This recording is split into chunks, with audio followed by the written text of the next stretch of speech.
Hello, hello. Another Wednesday Bible study off with Pastor Mark from the Word of Life Fellowship Church here in Omaha, Nebraska. I hope that you are having a good day.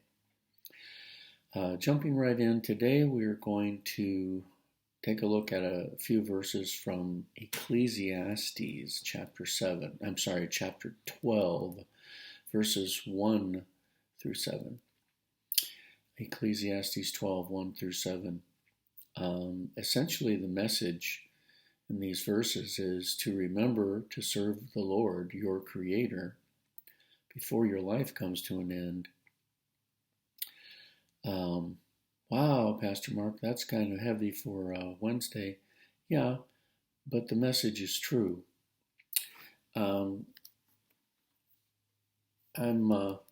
I'm going to read from the New International Version this morning.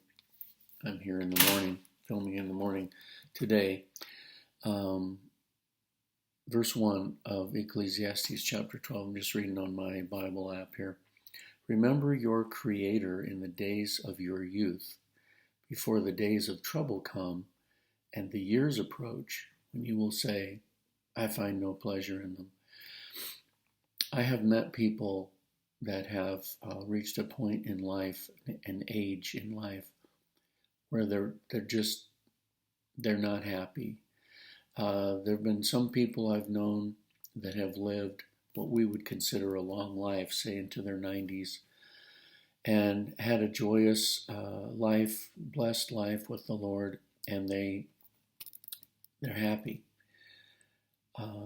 Then others who reached similar age, or not quite that old even, but they were at the end of their time and they were in a lot of pain, they were in misery, they had some ailments, some disabilities had occurred, illnesses had come, some things had happened to them in their lives, and physically they were, just not able to continue like they once could, and they're like, no, this is just not good.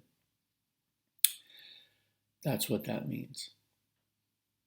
To remember the Lord, your Creator, when you're young, before the days of trouble come, before things happen in your life that change your quality of life and the way you live dramatically.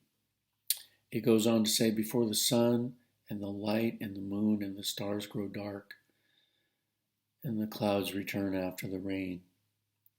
This next verse is very interesting. When keepers of the house tremble and the strong men stoop, when the grinders cease because they are few and those looking through the windows grow dim. When things are good, when times are good, the grinders would be, excuse me, with the allergy voice, the grinders, in my estimation, would be like a mill where people bring their grain to be milled, whether it's wheat turned to flour, corn turned to cornmeal, whatever, you get the idea. When there's just not a lot. So that's a time of little. That's not a time of plenty. That's a time of when things are kind of thin. There's not a lot of grinding going on, not a lot of milling of wheat, and translation, food. When the keepers of the house tremble and strong men stoop, the New King James says, in the day when the keepers of the house tremble and strong men bow down. When you're able to keep things, when there's peace, when you're able to do the things the necessary things in life, you can keep the house, and you're not afraid. But now the strong men, they're all stooped, they're all bowed down, they're all weak, they are infirmed, and they can't really protect anymore. It's important to know the Lord and remember Him before anything like that happens. in the middle of verse 4, when one rises up at the sound of a bird, and all the daughters of music are brought low. You ever got up in the morning, the birds were just chirping away, or maybe they woke you up? I don't mean the rooster crowing, but sometimes that's the case too. There was a time we, in my family, we planted some trees in our backyard. They weren't large trees, but they were, probably 6-year-old trees, I'm guessing, 6 or 7-year-old trees. It was a decent size. I think that one, the largest one, was probably about 10 feet tall, 10, 11 feet tall. And we planted it right outside our bedroom window.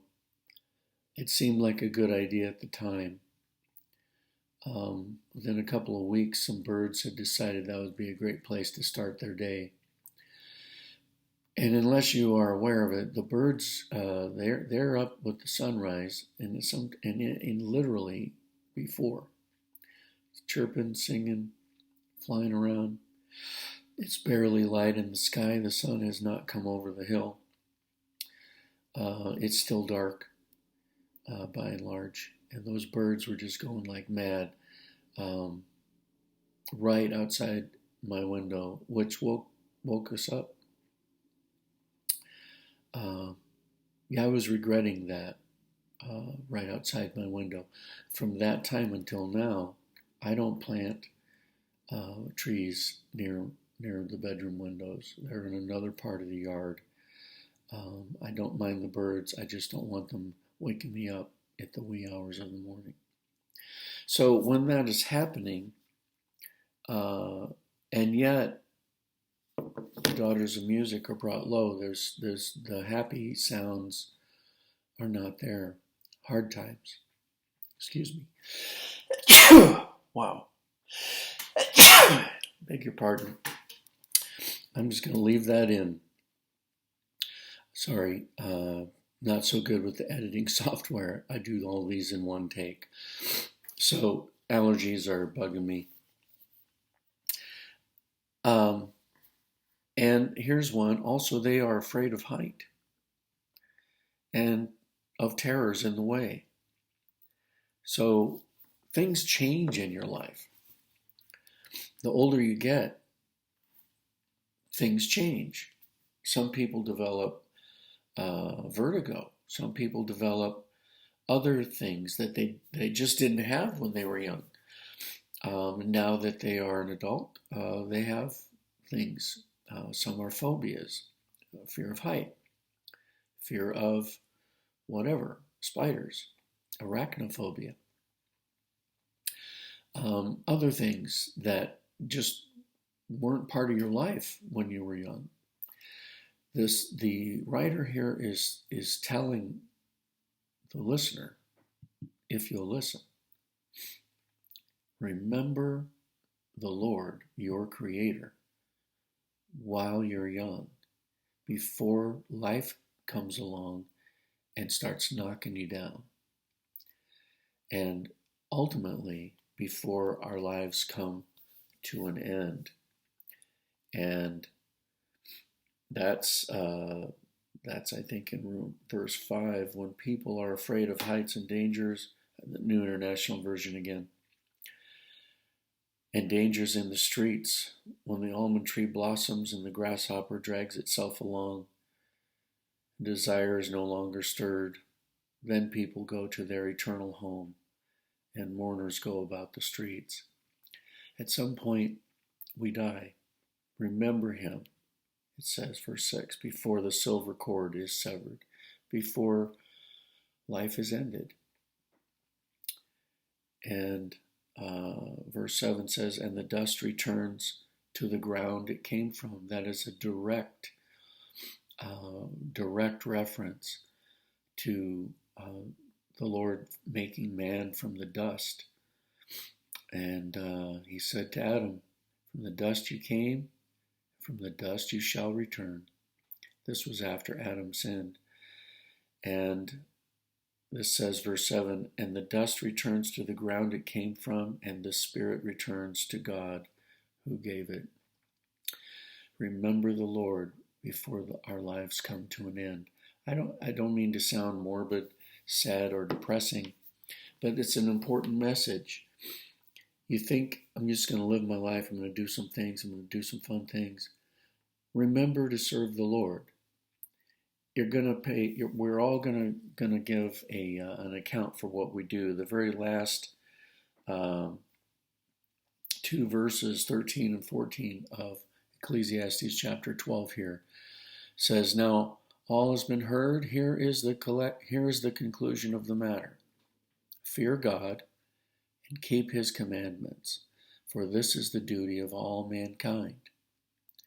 For God will bring every deed into judgment, including every hidden thing, whether it is good or evil." So remember to serve the Lord. Remember to commit your ways to him. Remember to keep him first. Your duty is to reverence, that is to fear God, to reverence him, live your life in reverence to God, and obey his commandments. That is the duty of all mankind. We just read it. Because he will judge everything we do, good and bad. You think something's hidden? No. That also will be revealed and judged. So the happy side of this, commit your ways to the Lord and follow him and live for him all your days. And when it comes time for the end or troubling times, you'll already have that connection and relationship with him, and it'll be much easier to reach out and say, Lord, I need some help at this time. Rather than, hey, God, I don't know you. Are you there? I don't know if you're there. And there are many people who do that, and he does answer. But it's way tougher. Remember to serve him while you can before our lives come to an end. Wow. So with that heavy message, I hope to see you this Sunday, 10:30 at the Hilton, the True by Hilton, the main conference room on the first floor, right behind the scooters at 72nd and Haskell. God bless you. Have a great rest of your day.